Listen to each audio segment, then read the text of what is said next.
आज हम आपके लिए लेकर आए हैं माता धारी देवी की कहानी, जो कि माता धारी देवी के इर्द गिर्द ही घूमती है। माता धारी देवी 7 भाइयों की एक सबसे प्यारी बहन थी। माता धारी देवी अपने भाइयों का पूरी सावधानी से ध्यान रखती थी और उनकी हर जरूरतों को अच्छे से पूरा करती थी। हालांकि 7 साल की छोटी सी उम्र में उनके भाइयों को पता चला कि उनकी बहन के ग्रह चाल उनके लिए कुछ अच्छे नहीं हैं, जिसके बाद उन्होंने खुद को उससे दूर कर लिया। माता धारी देवी के सांवले रंग के कारण उनके 7 भाइयों में बचपन से ही उनके लिए नफरत थी। इसके बावजूद भी मां धारी देवी ने अपने भाइयों का बहुत सम्मान किया, क्योंकि उनके माता पिता का जल्दी निधन हो गया था और जिसके बाद उन्होंने ही उसका पालन पोषण किया था। और जैसे जैसे समय बीतता गया, धारी के प्रति उनके भाइयों की दुश्मनी बढ़ती चली गई। हालांकि भाग्य ने करवट ली और उनके 5 भाइयों का निधन हो गया। केवल 2 विवाहित भाई ही बचे थे। उनका मानना था कि उनकी बहन के ग्रहों की स्थिति के कारण ही ऐसा हुआ था।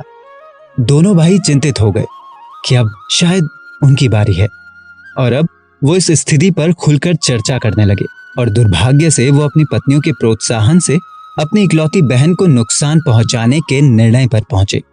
13 साल की छोटी उम्र में मां धारी देवी को एक दुखद घटना का शिकार होना पड़ा, जब उनके 2 भाइयों ने दुर्भाग्य से उनकी जान ले ली।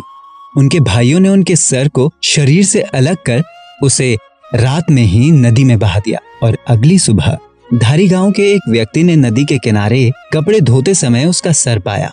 उसे ऐसा लग रहा था जैसे कोई लड़की नदी में डूब रही हो। व्यक्ति ने लड़की को बचाने का प्रयास किया, लेकिन नदी में जल स्तर अधिक होने के कारण वो हिचकिचाता रहा। अपने भी डूबने के डर से उसने आगे न बढ़ने का फैसला किया और अचानक नदी से एक आवाज आई जो कटे हुए सर से निकली थी। आवाज ने दयालुता से उस व्यक्ति को न घबराने की सलाह दी और कहा कि वो उसे डूबने ना दे।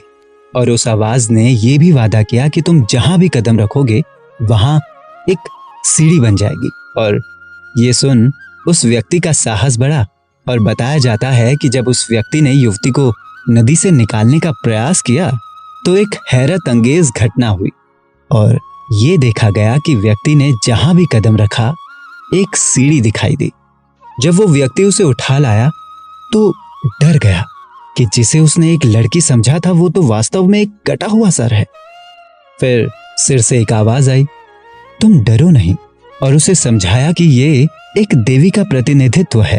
और उस सर ने उस व्यक्ति से कहा कि कटे हुए सर को किसी पवित्र और सुंदर स्थान पर एक पत्थर पर स्थापित करें।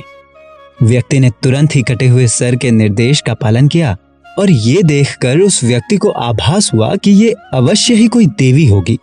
और जब उस व्यक्ति ने पत्थर पर कटा हुआ सर रखा तो आवाज आई, मैं 13 वर्ष कन्या हूं जो 7 भाइयों में इकलौती बहन थी और उसके 2 भाई द्वारा उसकी हत्या कर दी गई थी।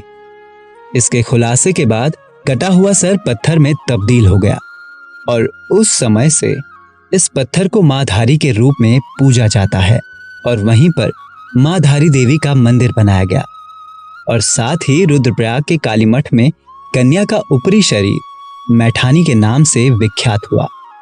यहाँ मां को समर्पित एक भव्य मूर्ति भी है। आज उत्तराखंड राज्य के करौली गांव में स्थित अलकनंदा नदी में धारी देवी को समर्पित ये खूबसूरत मंदिर बना है, जहां देवी काली का अवतार मानी जाती हैं और आज इन्हीं को उत्तराखंड की संरक्षक के रूप में माना जाता है।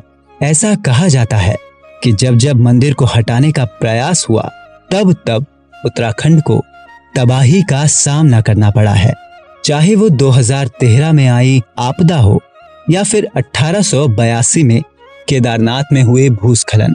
धारी देवी मंदिर में हर साल हजारों भक्त आते हैं जो पूजा करने और देवी से आशीर्वाद लेने आते हैं। मंदिर को एक अत्यधिक पवित्र और शक्तिशाली स्थान माना जाता है और साथ ही ये भी माना जाता है कि जो लोग इसे शुद्ध हृदय और मन से देखते हैं उनकी हर इच्छा पूर्ण होती है।